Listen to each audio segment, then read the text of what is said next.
Good morning, everyone. I'm Kevin Allen, and I'm with my podcast partner, Tom Laidlaw, the former NHL defenseman for the New York Rangers and Los Angeles Kings. And this is the Laidlaw and Allen Report, coming to you twice a week to talk all things hockey. And Tom, yesterday we had a little scrap in practice. Ooh.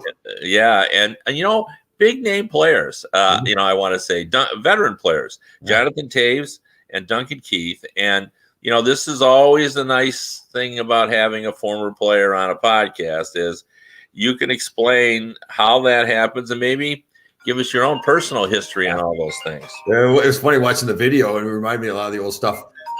And I've seen other documentaries with those two guys sitting having lunch together. So it seems like those two guys have obviously played together for a long time, and they're good friends too. So it does happen a lot.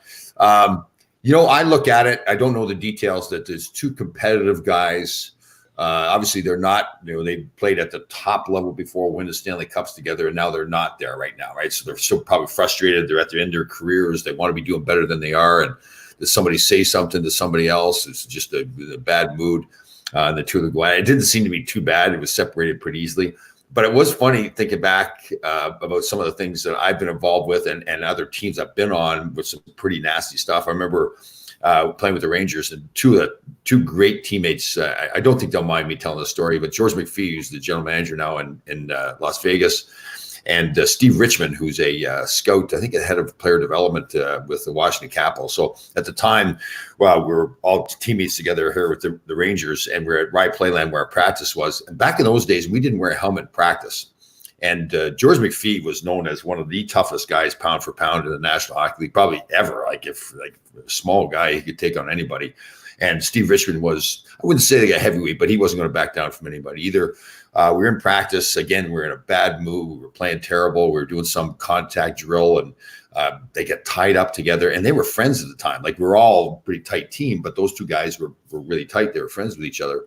In fact, George ended up hiring Steve Richmond to work with the Washington Capitals so years ago. Well, it got to the point there where neither one of them dropped their gloves. They started swinging their sticks at each other's heads. Now they get and they're swinging each other. It wasn't just like tapping each other. They're swinging the sticks at each other. We're trying to get in there. Normally if it's a fight, the teammates will get in there right away and break them up. In this case, with the stick swinging, we had to be careful about ourselves not getting hurt. So we finally got them separated. The funny part was that we got them separated. We're kind of laughing about it. They weren't laughing about it at that point. They were pretty serious. They were still mad at each other. We got them into the trainer's room because they'd cut each other, and the trainer was going to patch them up. And I don't think in fairness to the trainer, I don't think he realized how bad the situation was out in the ice. He says to us, he says, "Okay, guys, I've got them. You guys can go out to practice." So we left the two of them in the training room together after they're just swinging sticks at each other's heads and figuring the trainer's going to separate them. Well, we go to walk out the door. We hear furniture's flying. They're throwing chairs at each other and everything. And so we rushed back in there, separated them again. But and they were great friends after. Apparently, they each wrote each other a letter, apologized and explained and everything. And they maintained their friendship long after they played together. So that was one funny one. The other one, we've told a story before too with Don Waddell and I, who were great friends in college. And way back in college, something sparked it. I don't know what it was. And I don't think it took a whole lot back those days for me. And I ended up throwing my stick at Don's head in practice. I missed him, but I came pretty close. And but the funny thing is, when that stuff happens, inevitably, it seems like it is usually two guys that are pretty close. They're two competitive guys that are, more like the guys that are, fighting, battling for their teammates. And so once it's all over with, once everybody cools down, it's pretty funny. We laugh about it, but now, when you threw that stick, was it helicopter style or did you throw it like a javelin? No, I went with I had a choice. I remember I was trying to debate whether I should throw it like a javelin, but I went with the helicopter style and flinged him at it pretty good. I was mad. I can't remember what it was exactly. And Don and I were so close to it. We were good friends. We lived together, and obviously we've maintained our friendship over the years. And it was one of those deals when it seems like such a good idea at the time to throw your stick at it. Well, knowing both of you the way I do, the amazing part of all that is and I get athletes are all emotion, but both of you guys are intelligent guys that that know better than to do that.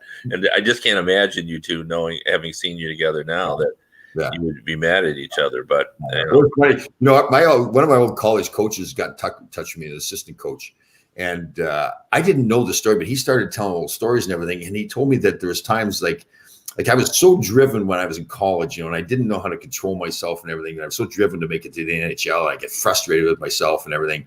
And he said that whenever I got knocked down in practice by one of my teammates, the coaches would all huddle together and decide whether they should cancel practice or not, because they didn't know how I was going to react after getting knocked down, whether I was going to try and hurt somebody or not. He told me the story, and I was laughing. I would go, "Are you kidding me?" He says, "Yeah, you didn't know that." So it was pretty funny hearing that.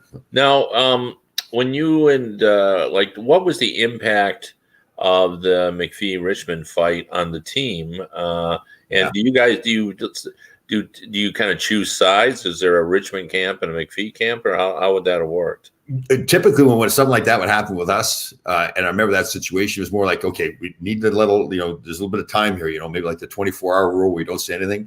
But once you get back in the locker room and you see that, okay, everything's settled down, it's funny. Like, guys start jumping on each other, or they'll, like in that case, I think, pretend that we're doing the same thing. We're swinging sticks at each other. And it actually ends up being kind of a bonding thing in a lot of ways. It sounds kind of strange, but guys really kind of, I think typically it's not always this way. It's when maybe a team isn't playing too well and two guys are frustrated. So it's kind of something that lightens the mood a little bit, and we can laugh and joke around about it. But we had one incident too. I remember it was involving Herbie Brooks and Barry Beck, when I think, again, another time we were playing well, I think Barry was hurt, and Herb made some comment in the paper that kind of derogatory. And I think it was one of Herb's times where he was planting a seed, like one of his mind games.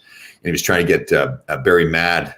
And so the same thing at practice. Barry came in again. He was hurt, so the rest of us started practice. And Barry, there was a big bucket or garbage can with sticks in it or whatever. So Barry comes out. He's yelling the quote that was in the paper from the Daily News. I think it was maybe Frank Brown wrote or something like that. And he hurls all the sticks out on the ice in the middle of practice. Bubba's this huge guy, and he's losing his temper, and we're all like, holy jeez. And but it was really, I think, the reaction that Herb wanted from him was to get him mad. And after it was over, oh God, I can't remember exactly what happened. So Nicky Fotiu said something funny in the locker room after that, and it was hilarious what he said. And it was really, I think what Herbie really wanted to have happen was to rally everybody together. He made this comment. Barry was mad. Nicky made some funny comment, and they were all laughing about it, joking around, and kind of lightened the mood a little. And we got a lot closer. Well, in most cases, Richmond and McPhee, both of those guys are no strangers to physical play. There's less danger, but you and Donnie are different players. I mean, he was a puck carrier, offensive guy, and you were a tough guy. I mean, was that an issue for your teammates? It was more an issue for me, to be honest with, because as soon as I'd done it, I clearly lost my temper. There's no question about it. And once I'd done it, I realized, what did I do?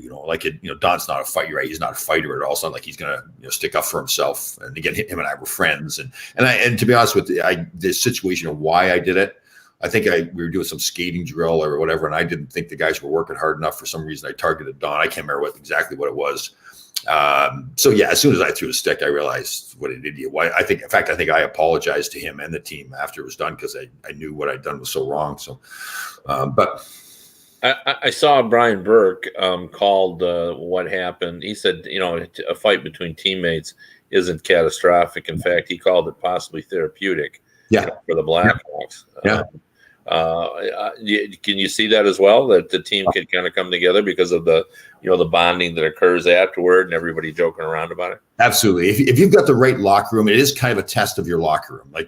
The locker room is so important, the dynamic there. And I remember last year when Craig Berube came in with the St. Louis Blues, and one of the first comments he made was, we need to fix the locker room. And that may have been what are people thinking? You need to rearrange the furniture or what in the locker room? But it's it's that dynamic in there where you've clearly got to have that hierarchy where there's the leaders, there's the assistant captains. You've got to have the people that are preparing for the games and get ready to play. But you've also got to have those guys that are in one way or another. A lot of times it's through humor. Understanding that there are 82 regular season games, and that you're going to win some games, you're going to lose some. You can't remember either one of them too long. They talk about having a short memory. So if you lose a game, you can't dwell on it forever. If you win a game, it's the same thing. You got to get ready for the next game.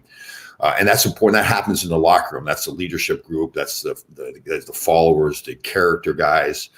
that make sure everybody understands, okay, yes, we lost the game and we can't come into the locker room after the game and be happy about the loss. But at the same time, we can't dwell on it forever. We got a game tomorrow night or in 2 nights. And that's why that locker room is so important. But so in the case of Taves and Keith, I hope anyways, it's got a bunch of guys in the locker room. Again, they'll wait probably till today or whatever it is, and then they'll have some fun with it. Maybe guys are getting wrestling around on the floor, pretending they're imitating those guys. They put their jerseys on, some stupid stuff like that. And in a lot of cases, it can really pull the team closer together. Well, the presentation from the media is that Jonathan Taves sort of ended up on top and, maybe was kind of, had control in the end there. Does that really matter once it gets sorted out? But it was interesting, their comments after. They said they were just wrestling around. It was no big deal. It was more than when a coach has to come in and break it up, which what happened there. It's more than just wrestling around. But, it wasn't one of those ones where they're throwing haymakers at each other and, it takes 2 or 3 guys to jump in. I remember watching the video, I think it was Bob Probert and Keith Primo, the old Detroit days, and they were throwing bombs at each other at Joe Louis Arena practice, and guys are jumping in to, potentially getting hurt to break them up. So, it didn't look like it was some guys that were just totally mad at each other, trying to hurt each other. It was more like, I view it that there's 2 guys, proud guys that have won Stanley Cups together that were frustrated both where their careers are at right now, although Taves is, I think, playing better and better, but where the team is right now too, right? They're used to winning Stanley Cups, and now they are, not even making the playoffs a lot of years. So. Well, let me ask you this. Let's talk a little bit about the Blackhawks. They had they lost last night, but they had that little run, and now I believe they're about 3 points, out of a playoff spot. I'll call them up right now. We'll take a look exactly where they are, but I think that's 3 points as I recall. So so they're 24-21, and they have 54 points, and 57 is the final wild card spot, and they have a game in hand with Vegas as well. So they're actually in the playoff hunt.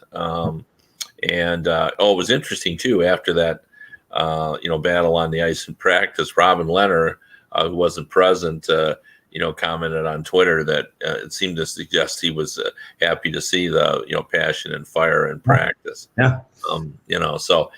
Anyway, the Blackhawks have given up too many goals this season, but they score okay.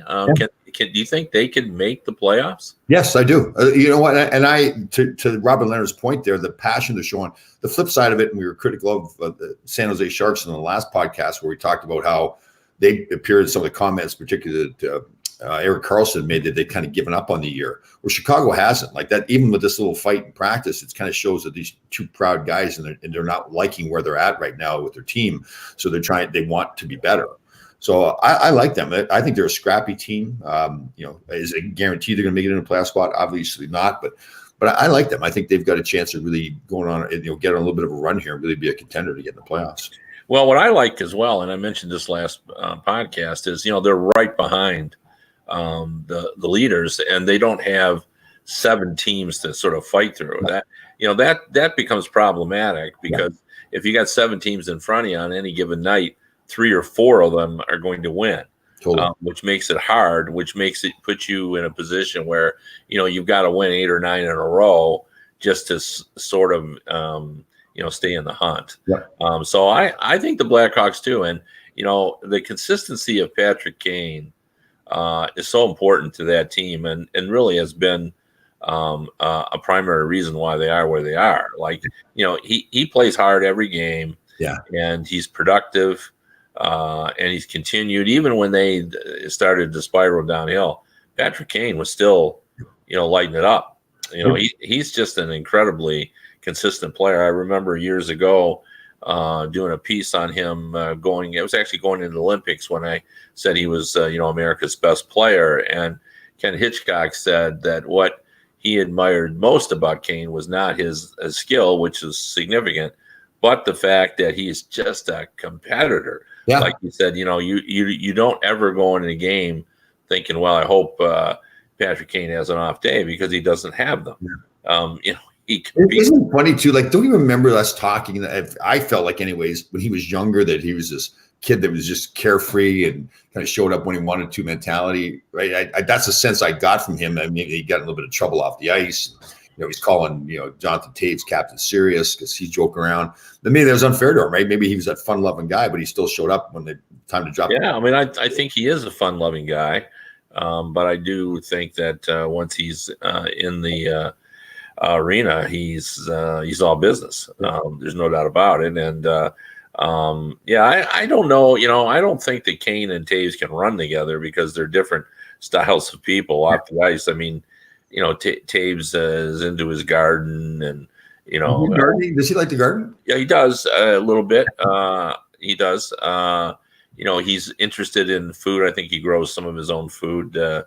I've seen stories about him, talking about growing kale and so forth. Like with my family on the farm, they like the garden as well. My parents, even after we sold the farm, and a lot of families with their sons that are playing the National Hockey, they'll collect memorabilia like sticks and everything. My parents took my sticks, cut off the blade, and made it into a little bit of spear, put them in the ground, and grew their tomatoes up on my hockey sticks. So I love that. I absolutely love that. Well, I've tried to sort of explain to my children and what it was like to grow up in the 1960s. And the thing that I remember most is we weren't that far removed from the end of World War II. So in the early 60s, 62, 63, I remember vividly that everybody had a dad or an uncle who had war gear, World War II gear in their closet.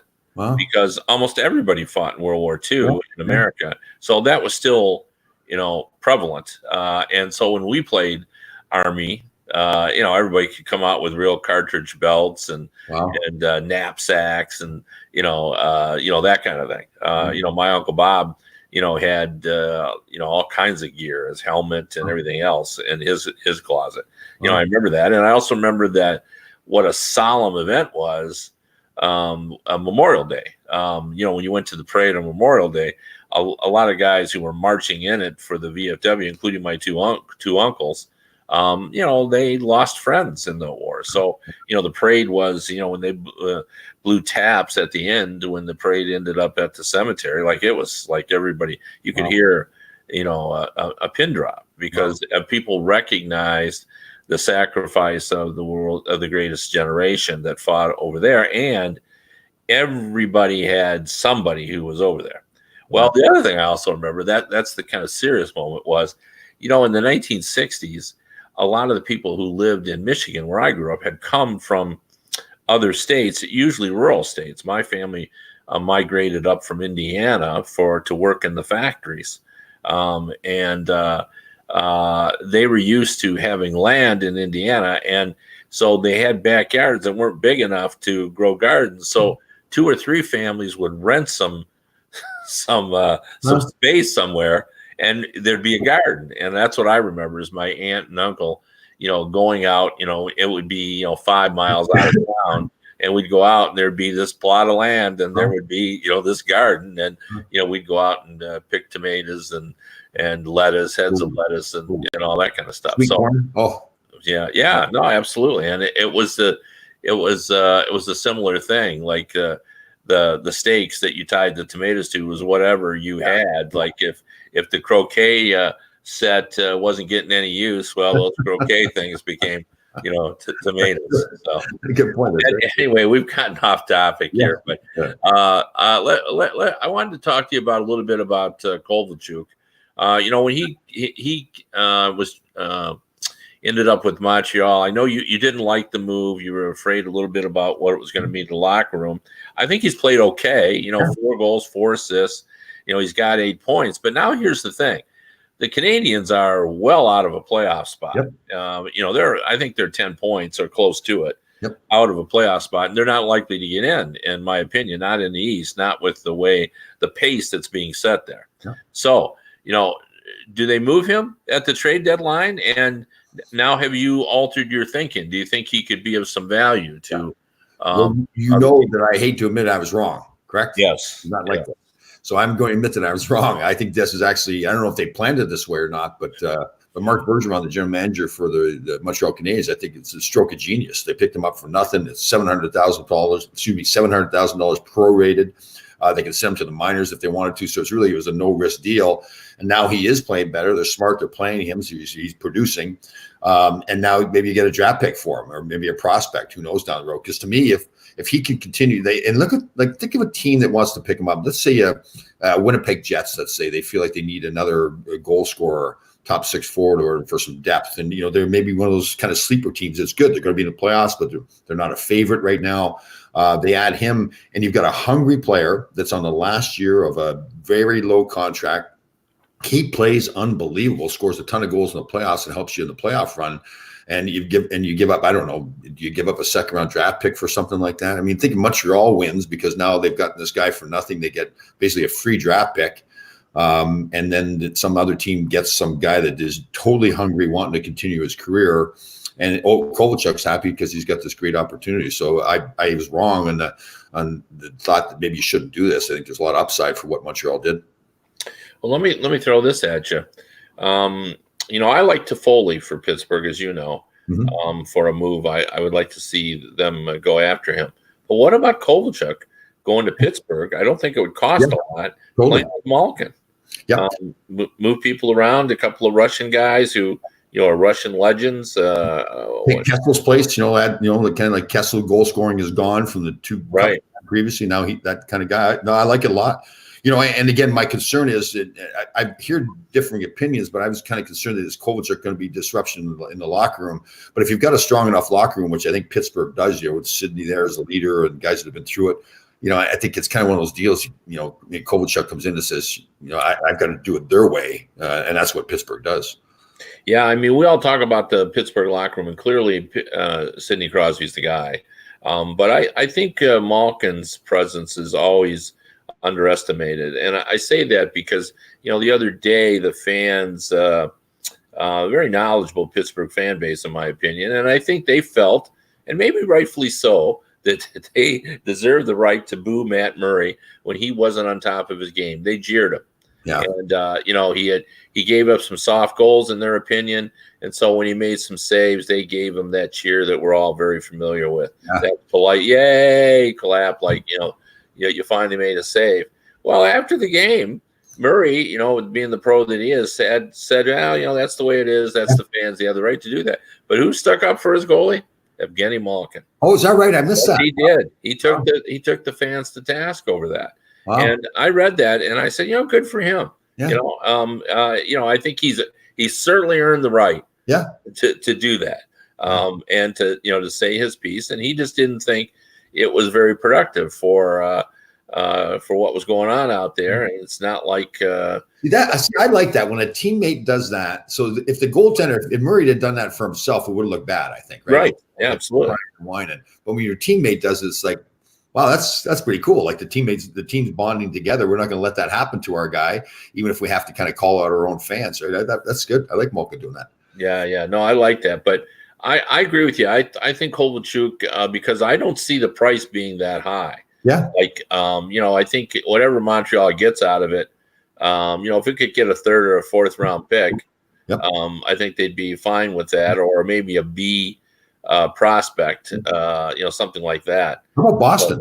Well, I mean, like anything is possible because, as you pointed out accurately, the cost is so minimal to take him in that, maybe that drives the price up. Yeah. Maybe because it's easy to fit him in. The Penguins have cap issues as well.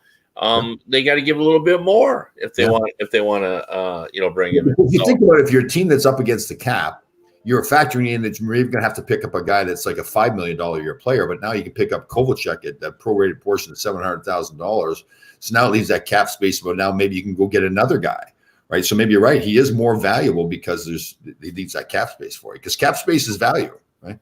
Yeah, no, that's absolutely right. So anyway, I wanted to also discuss, you brought it up in our pre-show discussion.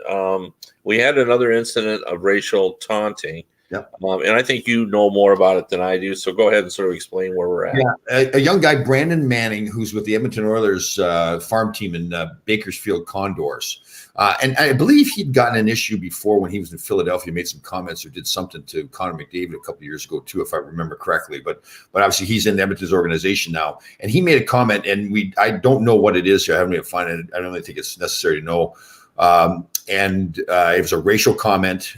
He claims that he came out after the game and approached the player that he made the comment to and apologized. The other player was willing to accept the apology and everything, but the league stepped in, and I think rightfully so, came down with a pretty stiff penalty. He gave him a 5-game suspension for his comments. So again, we don't know what his comments were. They were racial. It's very clear here in the article that they're racially motivated. I like two things. I like the fact that he apologized right away. Obviously, he should never have said it. And I do like the fact that the league is saying, listen, it's just not going to be tolerated. All this stuff that is happening with the comments from coaches and all that kind of stuff, and the coaches losing their job, they're taking a stance that you can't do that kind of stuff. And I think it's fantastic. I know sometimes things happen in the game and you lose your control and lose your temper. But that kind of stuff just can't happen. And the league, once they know about it, can't let it happen either. So I think they did the right thing. Again, it was wrong. The player did it. I like that he apologized right away. It doesn't change the fact that he did it. And I think the league was correct in stepping up and giving him attention too. Well, we live in such a polarized world now where, 50% of us think one thing and 50% of us think another. But I'd like to believe that we can all agree that there's zero room for that in the sport of hockey. I mean, the one thing that I feel that you can say about the sport is there's always been like a family atmosphere in hockey. There really does. Like, when something goes wrong on a team, if there's a tragedy occurs, like everybody pulls together.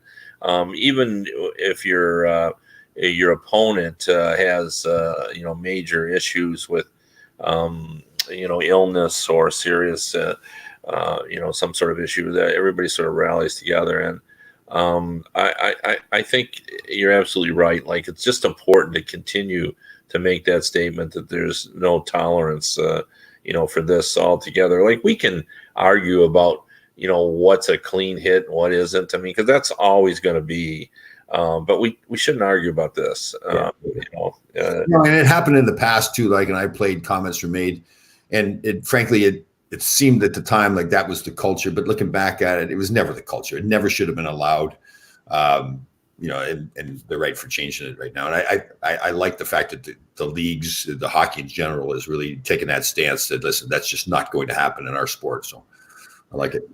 All right. Panarin there, the bread man. Yeah. I wanted to talk about Panarin, obviously, and who replaces him, which I literally did laugh aloud when I read that it was our friend Chris Kreider, who we've talked about a lot on this show, who's now an all-star. Yeah. So because Panarin's injury, but anyway, impact on the Rangers. First, let's start there. Panarin has been unbelievable. Like I like Panarin as a player, but he's been better with the Rangers than I thought he was going to be in all areas, but not just scoring goals, but his attitude on the ice. He's having fun. He keeps things light, but he is constantly competing. Like it's that, to me, to be that guy. They've got a young team in New York. Madison Square Garden can be a tough place to play sometimes because the fans are demanding. They love their team, but if they're unhappy with what's going on, they're going to let you know. That can be hard sometimes on young players. But Panarin's that guy that he's having fun. He scores goals and he does like the big kick, like he's in the Rockettes, on Broadway or whatever. But he competes so hard. He scores big goals for him.